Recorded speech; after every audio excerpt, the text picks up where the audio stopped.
Praise the Lord. New Jerusalem Bible స్టడీకి మీ అందరికీ మా హృదయపూర్వక ఆహ్వానం. మరి దేవుడు మీతో మాట్లాడి తన వాక్యం ద్వారా మిమ్మల్ని దర్శించి దీవించి తనకు మహిమకరంగా మార్చుకుంటాడని మేము నమ్ముచున్నాం. మరి మేము మాట్లాడుతున్నటువంటి ఆ అంశంలలో దేవుడు మీకు ఒక ఆ విషయమై కొత్త వెలుగును దేవుడు తప్పకుండా అనుగ్రహిస్తాడని నమ్ముతున్నాను. We believe that he will definitely throw new light on the topics that we are dealing with. మరి ఈరోజు వాక్యంలో చాలా ప్రాముఖ్యమైనటువంటి అంశము నీతి, దేవుని నీతిని గురించి ఈరోజు ధ్యానించనే ఉన్నాం. మనము ప్రార్థించుకొని ఈ దిశగా ముందుకు వెళ్తామండి. మా ప్రియ పరలోకపు తండ్రి, నీ సన్నిధిలో ఈ విధంగా సమావేశమై నీ వాక్యం ధ్యానించే కృపను మాకు అనుగ్రహించినందుకు నీకు వందనాలు. నీ వాక్యం చేత మమ్మల్ని సందర్శించి వాక్యానుసారమైన మార్గంలో నిలువబెట్టి నీకు మహిమకరంగా మమ్మల్ని తీర్చిదిద్దుమని వేడుకుంటున్నాం. ప్రతి ఆటంకం లేపరచు రాజా. వాక్యాన్ని ఏ విధంగా అర్థం చేసుకోవాలో ఆ విధంగా అర్థం చేసుకునే కృపను మాకు అనుగ్రహించమని నీ పాదాల యొద్ద మా జీవితాలను సమర్పిస్తూ యేసునామమున అడిగి వేడుకుంటున్నాం తండ్రి. నీతి, దేవుని నీతి గురించి మనం ధ్యానించే ముందు నీతి అంటే అర్థం ఏమిటో మనం చూసుకుంటామండి. డిక్షనరీలో మనం చూసినట్లయితే నైతిక విలువల విషయములో సరిగ్గా ఉండడము, నైతిక విలువల విషయంలో కరెక్ట్గా ఉండడము నీతి అని పిలువబడుతుందని డిక్షనరీ మీనింగ్ మనం చూస్తున్నాం. మరి మన బైబిల్ గ్రంథము, పాత నిబంధన గ్రంథము మొట్టమొదటిగా హెబ్రీ భాషలో రాయబడింది కాబట్టి నీతి అనే మాటకు వారు వాడిన పదము సదాక్, TSADAQ, సద్దాక్ అని చెప్పబడుతుంది. దాని ఎన్నో వేరియేషన్స్ మనం చూస్తున్నాం. సెదేక్ అని ఎన్నో దాని వేరియేషన్స్ మనం చూస్తున్నాం. సద్దాక్ అనే మాట మనం ఇక్కడ ఎక్కువగా వాడబడినట్టుగా చూస్తున్నాం. ఇంకా వేరే మాటలు కూడా ఉన్నాయి, వేరే పదాలు కూడా ఉన్నాయి, కానీ సదాక్ అనే మాట దాని అర్థం ఏమిటంటే సరిగ్గా ఉండడము, సరి అయినది చేయడము, లేదా న్యాయంగా ఉండడము. నీతి అనగా ఇంకా దేవునితో నమ్మకమైనటువంటి సంబంధం కలిగి ఉండడము. మన సంబంధాల్లో మనము నమ్మకంగా ఉంటే అది కూడా నీతిగా ఎంచబడుతున్నట్టుగా చూస్తున్నాం. అంతే కదండి. నీతి న్యాయమును, మంచితనమును, న్యాయమును జరిగించడం కూడా నీతిగా ఎంచబడుతున్నది. మరి నూతన నిబంధన గ్రంథము మొట్టమొదటిగా గ్రీక్ భాషలో రాయబడి మనకు తెలుసు. అయితే వారు డికాయోసునే అనేటువంటి DIKAIOSUNE, దాని ప్రొనౌన్సియేషన్ కరెక్ట్గా చెప్తున్నాను లేదో కానీ ఆ మాట అర్థం కూడా న్యాయంగా నడుచుకోవడం, సరిగ్గా ఉండడము అని. మరి ఈ పాత నిబంధన గ్రంథంలో, నూతన నిబంధన గ్రంథంలో వాడబడిన పదాల బట్టి మనం తెలుసుకునేటువంటిది ఏంటంటే దేవుడు అడిగినటువంటి వాటన్నిటినీ కలిపి చూస్తే నీతి. దేవుడు మన నుండి ఏమి కోరుతున్నాడో వాటన్నిటినీ మనము కరెక్ట్ చేస్తే the sum of all the requirements of God, దేవుడు అడిగినటువంటి రిక్వైర్మెంట్స్ అన్నిటినీ కలిపి చూస్తే, యాడ్ చేసి చూస్తే ఇట్ ఈజ్ రైచియస్నెస్. ఎందుకు ఈ నీతి ఇంత ప్రాముఖ్యం మనం దేవుని వాక్యంలో చూస్తే మనము యేసుక్రీస్తే చెప్పాడు, మొదట నా నీతిని నా రాజ్యమును వెతకండి, నా నీతిని నా రాజ్యమును వెతకండి. దేవుని నీతి చాలా ప్రాముఖ్యం. ఇంకా మొట్టమొదటిగా అది మనం వెతకవలసినటువంటి వారమై ఉన్నాం.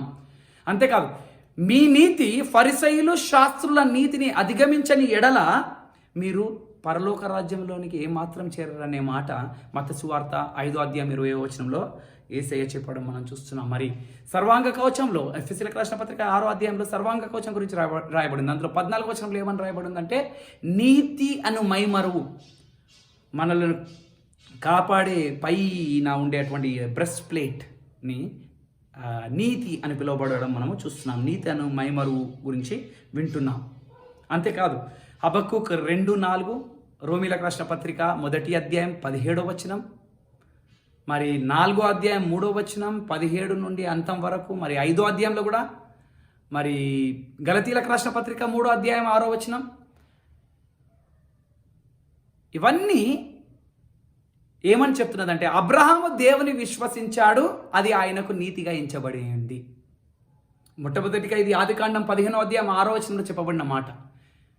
దేవుడు అబ్రహామును పిలిచి తన స్వదేశమును విడిచిపెట్టి ఆయన చూపించబోతున్నటువంటి ఒక దేశానికి రమ్మని చెప్తే ఉన్నవన్నీ వదిలిపెట్టేసి మరి దొరుకుతుందో లేదో అనే సంశయం లేకుండా పిలిచిన వాడు నమ్మకస్తుడు అని ఎంచి ఆయనను వెంబడించుకుంటూ అన్నిటిని విడిచిపెట్టి వెళ్ళిపోయిన అబ్రహాము ఎంతో విశ్వసించాడు. మరి ఆయనకు సంతానం లేక 100 సంవత్సరాల దగ్గర ఆయన ఎంతో ఈ వాజ్ నియరింగ్ 100 years సమీపిస్తున్న కొలది ఆయన బలహీనుడైపోతున్నాడు. శేర గర్భము మూయబడి ఉన్నట్టుగా లేదా చచ్చినట్టుగా, వారు ఆల్మోస్ట్ చచ్చిపోయినట్టుగా ఉన్నటువంటి వారి స్థితిలో దేవుడు ఇసుక రేణువుల వలె ఆకాశ నక్షత్రముల వలె వారికి సంతానం ఇస్తానని అన్నప్పుడు అది ఆయన ఏమాత్రం కదలక నమ్మాడు. వాగ్దానం చేసిన వాడు నెరవేర్చుటకు సమర్థుడు అని నమ్మాడు. నిరీక్షణకు ఆధారం లేనటువంటి స్థితిలో ఆయన నిరీక్షించాడు. అది ఆయనకు నీతిగా ఎంచబడింది. అదే మాట ఇక్కడ చెప్తుంది. విశ్వసించి ఆయన ఆ నీతిని సంపాదించుకున్నాడు. అందుకని ఇక్కడ ఆ మాట ఏమని చెప్తుందంటే, నీతిమంతుడు విశ్వాస మూలముగా జీవించును. విశ్వాసం విశ్వాసం విశ్వాసం అని మనం ప్రకటిస్తాం, కానీ నీతిమంతుడు విశ్వాస మూలంగా జీవించును అనే మాట రాయబడింది. అందరూ కాదు, నీతిమంతుడు విశ్వాస మూలంగా జీవించును. సో నీతి అనేది చాలా ప్రాముఖ్యం విశ్వాసానికి కూడా. అంతేకాదు, మనము ఇప్పుడు చదివాము నీతి ఎందుకు అవసరం అంటే దేవుడు దాన్ని ఆజ్ఞాపిస్తున్నాడు. అది మొదటిగా వెతకవలసింది. అది పరిశీలన నీతి కంటే మన నీతి అధిగమించని ఎడల పరలోక రాజ్యంలోకి మనం చేరమని, మరి సర్వాంగ కవచం అసంపూర్ణం నీతి లేనిది అని, మరి నీతిమంతులే విశ్వాసం మూలంగా జీవిస్తారని అన్ని చూసాను. నాకు నీతి ఉంది బ్రదర్ అని మీరు అనవచ్చు. మనుషులందరూ నన్ను మంచివాడు అంటారు, నేను చాలా నీతిగా నడుచుకుంటాను అని మీరు ఒకవేళ అనుకుంటే, దేవుని వాక్యం తిట్టగా చెప్తుంది. యెషయా గ్రంథం 64వ అధ్యాయం 6వ వచనంలో ఏమనుందంటే, మన నీతి యావత్తు మురికి గుడ్డల లాంటిది. మన నీతి సరిపోదు, మనకు నీతి కావాలి, దేవుని నీతి కావాలి. సో నీతి చాలా ప్రాముఖ్యమైనటువంటిది. దేవుడు నీతిమంతుడు. దేవుడు నీతిమంతుడు. ఇంకా అబ్రహాంని ఎన్నుకునే కారణం ఏమిటంటే, ఆయన తన పిల్లలను నా మార్గములలో నడిపిస్తాడు, బోధిస్తాడు. నీతిలో నడిపించడానికి సిద్ధపడినటువంటి అబ్రహాము కాబట్టి, అబ్రహాముకు ఇది చెప్పకుండా నేను ఎలాగ దాచిపెట్టగలను? నీతిమంతుడైన దేవుడు నీతిలో తన పిల్లలను పెంచేటువంటి అబ్రహాముకు ఆయన తన చిత్తమును బయలుపరిచాడు. నీతి చూడండి ఎంత అవసరమైనదో. ఇజ్రాయెల్ దేశం గురించి కూడా, ఏ దేశానికి మీకున్నటువంటి నీతియుక్తమైనటువంటి ధర్మశాస్త్రం ఉన్నది అని ద్వితీయోపదేశకాండం 4వ అధ్యాయం 5 నుండి 8 వచనాల వరకు చదివితే మోషే చెప్తున్నట్టుగా చూస్తున్నాం. మీలాంటి దేశం, ఓ ఇజ్రాయెల్, నీలాంటి దేశం లేదు, ఎందుకంటే మీకు ఇంత నీతియుక్తమైనటువంటి ధర్మశాస్త్రం దేవుడు ఇచ్చి ఉన్నాడు. దేవుడు నీతిమంతుడు అండి. ఆయన పాపం విడిచి నీతిలో నడవడానికి వారికి బోధించే దేవుడై ఉన్నాడు. అంతేకాదు, తన ప్రజలు తప్పు చేస్తే విడిచిపెట్టాడు. ఎలాగైనా బ్రతకండి అని అన్నాడు. నీతిగానే బ్రతకాలి, నీతిగా బ్రతకకపోతే వాళ్ళను కఠినంగా దండించేటువంటి నీతిమంతుడు. అంతేకాదు, ఆయన నీతిలో ఆయన తీర్పు తీర్చువాడు. అంతేకాదు, తన ప్రజలను నీతితో పరిపాలించేవాడు. ఇంకా న్యాయంలో ఆయన వారిని నడిపించేవాడు. ఆయన నీతి న్యాయంలో నీ సింహాసనాధారం అనే మాట 89వ కీర్తన 14వ వచనంలో మనం చూస్తున్నాం. నీతి న్యాయములు దేవుని సింహాసనానికి ఆధారమై ఉన్నాయి. నీతి న్యాయం లేని సింహాసనం కాదు దేవుని సింహాసనం.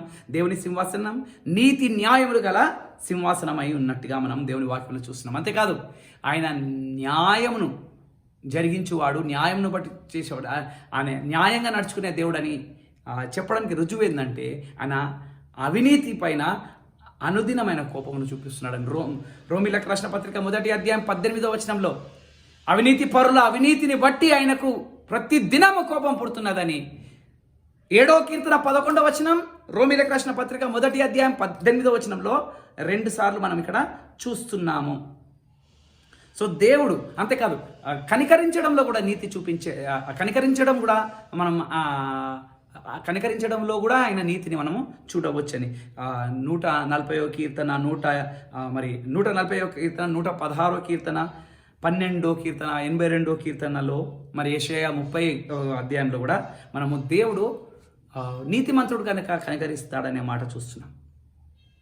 సో నీతి అనేది దేవుడికి చాలా ప్రాముఖ్యం. దేవుడు నీతిమంతుడు, మరి నీతిని బోధించాడు. అన్నిటికంటే మొట్టమొదటిగా నీతిని వెతకమని బోధించాడు. నీతి లేనిది పరలోక రాజ్యంలోనికి ప్రవేశం లేదని, నీతి అనే మైమరు ఉండాలని, మరి మన నీతి సరిపోదని చెప్పాడు. దేవుడు ఎంత నీతిమంతుడో చూసుకున్నాం. అంతేకాదు దేవుని నీతిని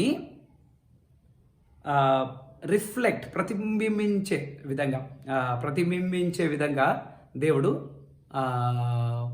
కలుగజేసేవాడై ఉన్నాడు.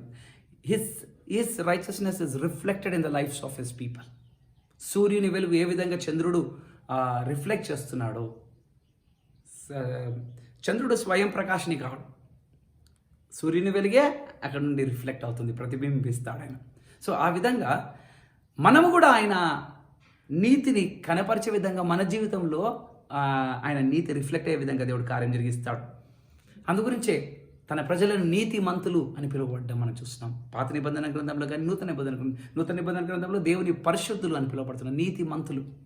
నీతిమంతుల గుడారం గురించి మాట్లాడబడుతున్నది.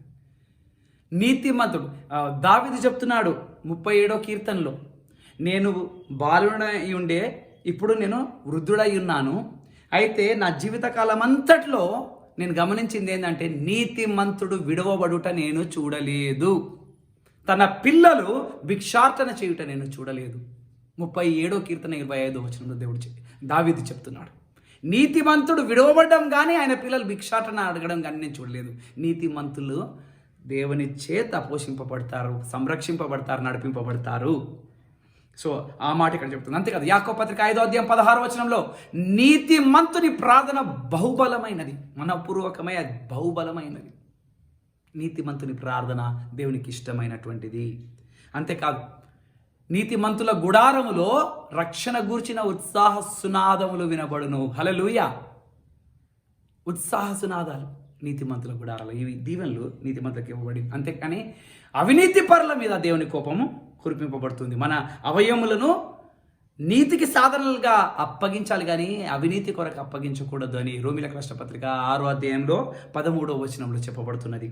అంతేకాదు కొరింథీయులకు రాసిన మొదటి పత్రిక 6:9లో అవినీతి పరులు పరలోక రాజ్యమును స్వతంత్రించుకొనరు అని చెప్పబడుతున్నది. ఇంకా కొరింథీయులకు రాసిన మొదటి పత్రిక 6వ అధ్యాయం 14వ వచనం, 2వ పత్రిక 6వ అధ్యాయం 14వ వచనం, కొరింథీయులకు రాసిన 2వ పత్రిక 6వ అధ్యాయం 14వ వచనంలో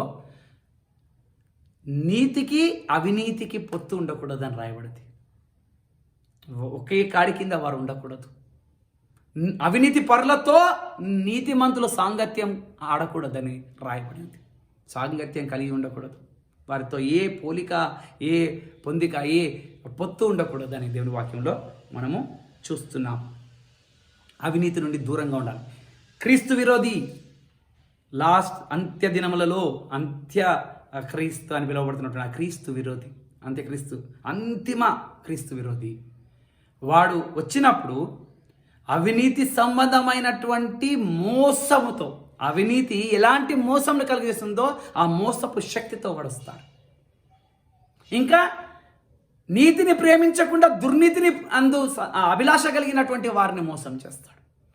నువ్వు దేవుని బిడ్డవనుకుంటూ నువ్వు చర్చికి వెళ్తూ సర్వీస్ అటెండ్ అవుతూ లేదా ప్రార్థనలు చేస్తూ వాక్యం చదువుతూ కూడా అవినీతి యందు నీవు అభిలాష కలిగి ఉంటే జాగ్రత్త సోదరా సోదరి, నీవు క్రీస్తు విరోధి, అంత్యక్రీస్తు ద్వారా మోసపరచబడడానికి నువ్వు చాలా సిద్ధపడినటువంటి సాధనంగా ఉన్నావు.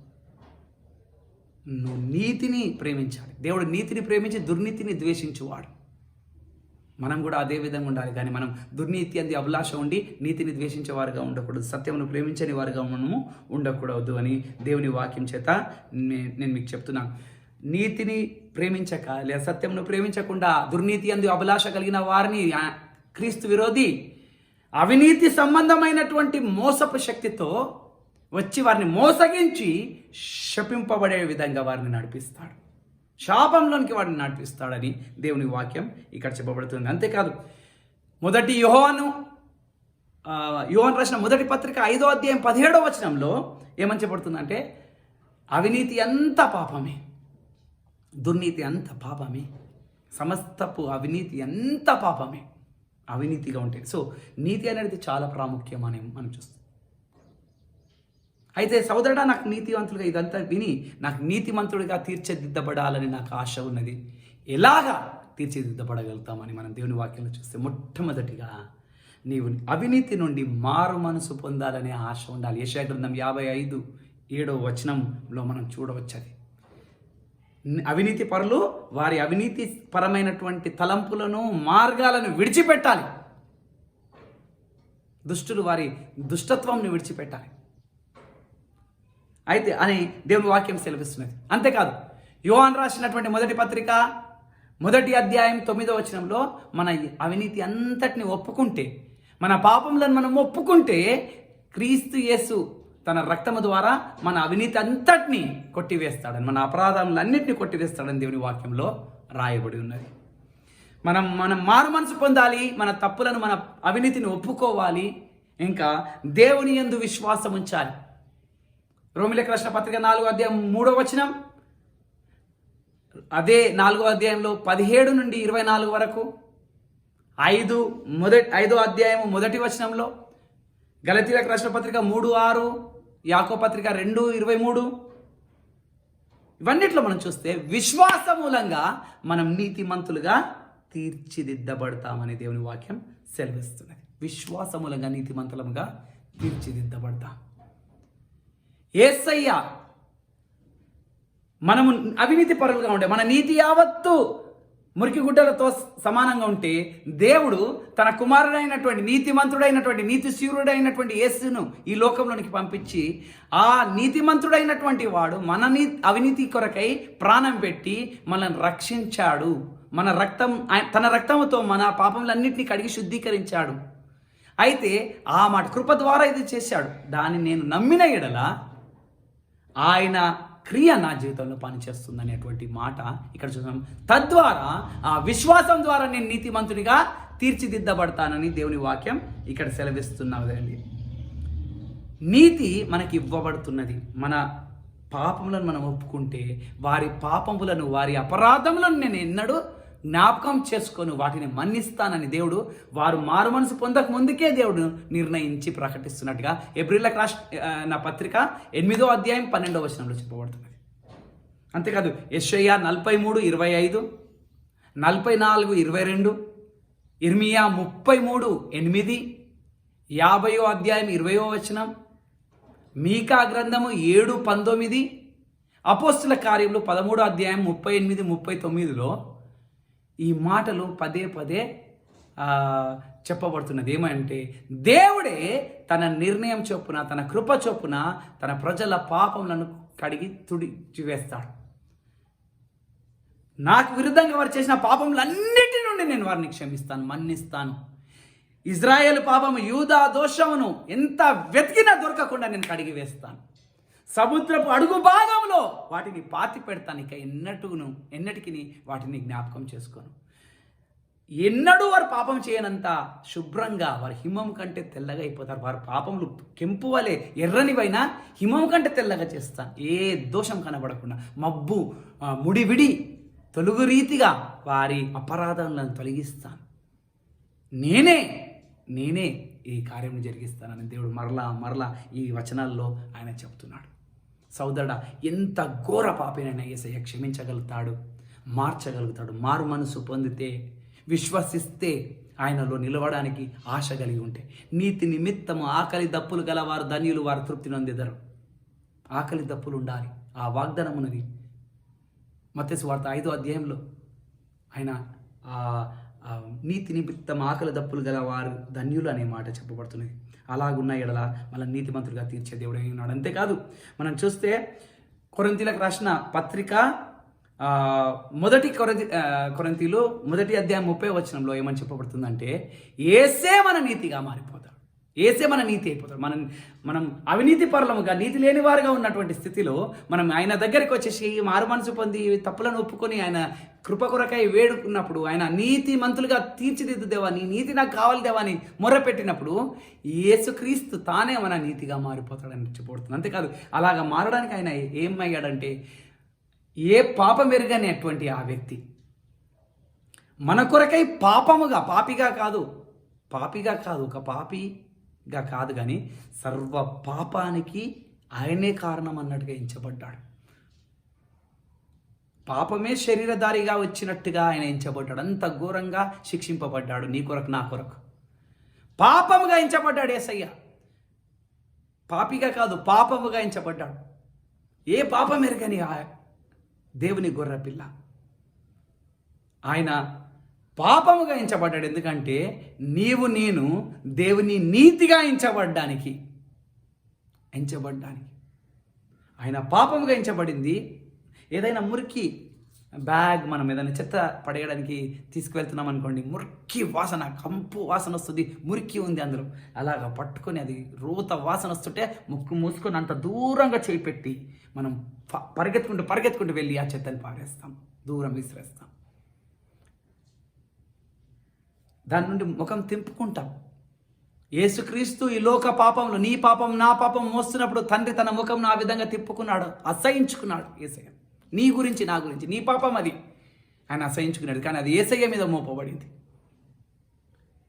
అయితే ఆ విధంగా ఆయన ఎంచబడింది. ఎందుకంటే ఆయన నుండి దేవుడు ముఖం తిప్పుకొని అది పడేసినాక మనం ఇలాగ చేతులు కడుకుంటామో అలాగా దూరం పెట్టబడింది. ఎందుకంటే దూరస్థులమైన నీవు నేను ఆయనకు సమీపస్తులుగా, ఆయన ఇంటి వారిగా ఆయనకు చేర్చబడడానికి, ఆయన శరీరంలో భాగమైపోవడానికి యేసుక్రీస్తు ఈ విధంగా ఎడబాపును. అందుగురించే ఆదాము నుండి ఈ లోకంలో పుట్టబోయే చివరి వ్యక్తి వరకు ఉన్న వారి జీవితంలో అన్నిటికంటే పెద్ద రోదన ఏదంటే సిలువలో యేసుక్రీస్తు రోదన్నే. నా దేవా నన్ను ఎలా విడిచా అనే ఆ రోదన, ఆర్తధ్వని అన్నిటికంటే బాధకరమైనటువంటిదండి, విషాదకరమైనటువంటిది, దయనీయమైనటువంటిది. ఎందుకంటే నీ కొరకు, నా కొరకు ఆ శ్రమను అనుభవించాడు, నన్ను నీతిమంతులుగా తీర్చడానికి. మనం శిక్షను తప్పించుకొని పరలోకానికి వెళ్ళిపోవడం, పాపంలో క్షమింపబడ్డం కాదు, నీతిమంతునిగా తీర్చబడ్డానికి ఆయన అంత వెల చెల్లించినప్పుడు నువ్వు దాన్ని మర్చిపోతే నేను అన్యాయస్తులను. జాగ్రత్త, మనము అది జ్ఞాపకం ఉంచుకొని నీతి నిమిత్తం ఆకలి దప్పులు గల వారమై ఉండాలి. అంతేకాదు క్రీస్తు యేసులో ఉన్నటువంటి దేవుని అనుభవ జ్ఞానం వలన మనము దేవుని స్వభావంలో పాలివారం అవుతామని 2 పేతురు 1:4 చెప్తుంది. ఈ లోకంలో ఉన్న భ్రష్టత్వంను తప్పించుకొని, దురాశల వలన కలుగుతున్న భ్రష్టత్వంను తప్పించుకొని దైవ స్వభావములో మనము పాలిభాగస్థులం కావాలంటే మనం దేవుని జ్ఞానములో ఎదగాలని 2 పేతురు 1:3-4 మనం చూడవచ్చు. సో ఆ మాట మనము గమనించాలండి. దేవుడు మనకిచ్చిన వాగ్దానాలను మనం దీవెనల కొరకై కాదు చూశాడు, నీతిమంతులుగా తీర్చిదిద్దబడ్డానికి ఇవ్వబడిన వాగ్దానం. నీతి ఏదో ప్రదర్శించడానికి కాదు, దేవుని దృష్టిలో మనం నీతిమంతులుగా ఉండాలి. మనుషుల దృష్టిలో ఎలా ఉన్నామో అది కాదండి ఫస్ట్ ఇంపార్టెంట్, కానీ చూపించుకోవడానికే కాదు, కానీ మనం దేవుని నీతిని మనము వ్యక్తపరచాలి. ఏ విధంగా మనము మంచి సత్క్రియల వల్ల రక్షింపబడలేదు, కానీ సత్క్రియల కొరకు రక్షింపబడ్డాం. సో ఈ సత్క్రియలు చేసినప్పుడు మనుషులు ఈ సత్క్రియలను చూచి దేవుని మహిమపరిచే విధంగా మన నీతిని మనం ప్రదర్శించవద్దు, కానీ వ్యక్తపరచవలసిన వారమై ఉన్నాం. నీతి అనేది చాలా ప్రాముఖ్యం సోదరుడా, సోదరి. యేసుక్రీస్తు అంత ఘోరమైన శిల్వ శ్రమలు అనుభవించింది నీ కొరకు, నా కొరకే, మనం నీతిమంతులుగా మార్చబడడానికే. అయితే నీవు నీతి పట్ల ఆశ కలిగి ఉన్నావా? నీతిని ప్రేమించకుండా దుర్నీతి అందు అభిలాష కలిగి ఉన్నావా? జాగ్రత్త. అంతే, క్రీస్తు అలాంటి వారి కొరకే వస్తున్నాడు, అలాంటి వారిని చెరపట్టడానికి, మోసం చేయడానికి, శాపంలో పడవేయడానికి, నరకానికి తీసుకువెళ్ళడానికి. సోదరుడా, సోదరి, నీవు నీతిమంతుడిగా జీవిస్తున్నావా? పరమైనటువంటి ఆ తలంపులు, క్రియలు, నడవడి, ప్రతిస్పందన కూడా నువ్వు కలిగి ఉంటే నువ్వు చాలా డేంజరస్ సిచ్యువేషన్లో ఉన్నావు, పరిస్థితుల్లో ఉన్నావు, అపాయకరమైనటువంటి మార్గంలో నడుస్తున్నావు. ఈనాడే నిర్ణయించుకో, దేవుని ప్రభువా ప్రభు అని పిలిచి ప్రతివాడు పరలోక రాజ్యంలో చేరాడు, కానీ తన చిత్తం నెరవేర్చు, తండ్రి చిత్తం నెరవేర్చేవాడు. ఆయన దృష్టిలో నీతిగా ఉండాలి. బలా నమ్మకమైన మంచి దాసుడు అని తెలుగులో రాయబడింది. ఇంగ్లీష్లో well done the good and faith servant. బలా నమ్మకమైన మంచి దాసుడా, నువ్వు చాలా మంచిగా పనిచేసావు అనేమాట. Done, well done. నీతి అనేది బైబిల్లో మనం చూస్తే ఎక్కువ మట్టుకు చేసినటువంటి పని గురించి చెప్పకూడదు. ఏదో నేను ఫీల్ అయ్యేది కాదు, నా క్రియల్లో, నా జీవన విధానంలో కనబడాలి. అలా లేని ఎడల భయంకరమైన సర్కమ్స్టాన్సెస్, కాన్సిక్వెన్సెస్ మనం ఫేస్ కావాలి, పరిణామాలను మనం ఎదుర్కోవాలి. దేవుడు నీతిమంతుల కొరకే వస్తున్నాడు. మొదటిసారి పాపుల కొరకు వచ్చాడు. సెకండ్ టైం ఆయన వస్తున్నప్పుడు ఆయన రక్తం చేత కడగబడి ఆయన మార్గంలో నడిచిన నీతిమంతుల కొరకు వస్తున్నాడు, పరిశుద్ధుల కొరకు వస్తున్నాడు. సో ఈ సమయం దేవుడు నీకు పిలుపునిస్తున్నాడు, నీ జీవితంలో మార్చుకోవడానికి, నీ బ్రతుకు మార్చుకోవడానికి. ఇంకెంత అవకాశం ఉన్నదో మనకు తెలియదు. జాగ్రత్త, నీ బ్రతుకు మార్చుకో. అందరం కళ్ళు మూసుకొని మనం ప్రార్థిస్తామండి. మా ప్రియ పరలోకపు తండ్రి, నీ వాక్యం నువ్వు విన్నామయ్యా. నీతిని కోరే దేవుడవు రాజా, అంతరంగంలో నీతిని కోరే దేవుడవు రాజా. దేవా, పాత్ర లోపల కడిగితే వెలుపల కూడా శుభ్రంగా అవుతుందని చెప్పావు దేవా. మొట్టమొదటిగా లోపల అంతరంగంలో నీతి కలిగి ఉండే విధంగా మా జీవితంలో కార్యం జరిగించు రాజా. మా నీతి యావత్తు మురికి గుడ్డలు లాంటిది తండ్రి, నీ నీతి కావాలి దేవా. మమ్మల్ని క్షమించు. మేము అవినీతి పరులము, అవినీతిగా నడుచుకున్నాము, పలికాము, మాట్లాడాము, క్రియలు చేశాము దేవా. అయితే అవినీతిగా ప్రతిస్పందించాం. నీ నీతి కావాలి, నీ నీతితో మమ్మల్ని నింపు రాజా. ఇక్కడ ఎవరెవరైతే ఈ వాక్యం వింటూ ఇంకా రక్షణ లేనటువంటి స్థితిలో ఉన్నారో వారే అవినీతి అంతటినీ తొలగించు రాజా. నీ నీతి మాకు అనుగ్రహించి మమ్మల్ని నీతిమంతులుగా ఎంచుకున్నావు. నీ అనుభవ జ్ఞానంలో వెళ్తున్న కొలది మమ్మల్ని నీతిమంతులుగా తీర్చిదిద్దుతున్నావు రాజా. దేవా, నీవు కార్యం, నీవు ఇచ్చిన బలంతో మేము నీతిమంతులుగా బ్రతకాలి. మొదటి యోహాను 2 చెప్పినట్టుగా నీతిమంతుడు ఎవరంటే నీతిని జరిగించువాడే. నీతిని జరిగించకుండా నేను నీతిమంతుడని చెప్పేవాడు కాదు, భ్రమలో ఉన్నవాడు కాదు అని వాక్యం సెలవుస్తుంది. దేవా, మేము నీతిమంతులుగా జీవించుటకు కృపా సహాయం అనుగ్రహించు. మా అందరిపైన నీ కృపను అనుగ్రహించు. నీ రాకడలో దేవా నీ నుండి మెప్పు పొందుకున్నటకు బలనమ్మకమైన నా మంచి దాసుడు, ఆ దాసురాలనే మెప్పు పొందుకునే విధంగా మమ్మల్ని మార్చుమని, ఇంకా ఈ వాక్యం వింటున్నటువంటి ప్రతి ఒక్కరి పరిస్థితుల్లో, జీవితాల్లో ఏ ఏ సమస్యలు, అడ్డుగోడలు, ఆటంకాలు, అభ్యంతరాలు ఉన్నాయో వారందరి జీవితాల్లో నువ్వు కార్యం జరిగించి మార్చుమని వేడుకుంటూ, దీవించుమని వేడుకుంటూ, తల ఎత్తుమని వేడుకుంటూ, కన్నిటిని తుడిచివేయమని వేడుకుంటూ, ముఖ్యంగా నీ నీతిని అనుగ్రహించి నీతితో తృప్తిపరచుమని వేడుకుంటూ, యేసుక్రీస్తు పరిశుద్ధ నామం అడిగి వేడుకుంటున్నాం తండ్రి. సుప్రియ సోదర సోదరి, దేవునికి నీతి అనే విషయంలో ఏమాత్రం రాజీ పడని దేవుడు. ఆయన నీతిని కలిగి ఆయనకు తగినటువంటి విధంగా నీ సొంత నీతి మురికి గుడ్డ లెవెల్ ఉంది. ఆయన నీతిలోనికి నేను ఆహ్వానిస్తున్నాడు. ఈ పిలుపును అందుకొని నీవు తగిన నిర్ణయం తీసుకోవాల్సిందిగా, దేవుని నీతి కొరకై మొరపెట్టవలసిందిగా, అవినీతి నుండి మార్పు పొందడానికి ఆయన కృపను వేడుకొని కృపచేత బలపరచబడిన కొలది అవినీతి నుండి దూరమై ఆయన నీతిలో నడుచుకోవడానికి దేవునికి నిన్ను సమర్పించుకో. నీతికి సాధనములుగా నీ అవయవాలను సమర్పించుకోమని దేవుడు ఈరోజు పిలుపునిస్తున్నాడు. ఆ విధంగా నీ జీవితంలో జరుగును గాక. దేవుడు మిమ్మల్ని అందరినీ ఆశీర్వదించును గాక. Praise the lord.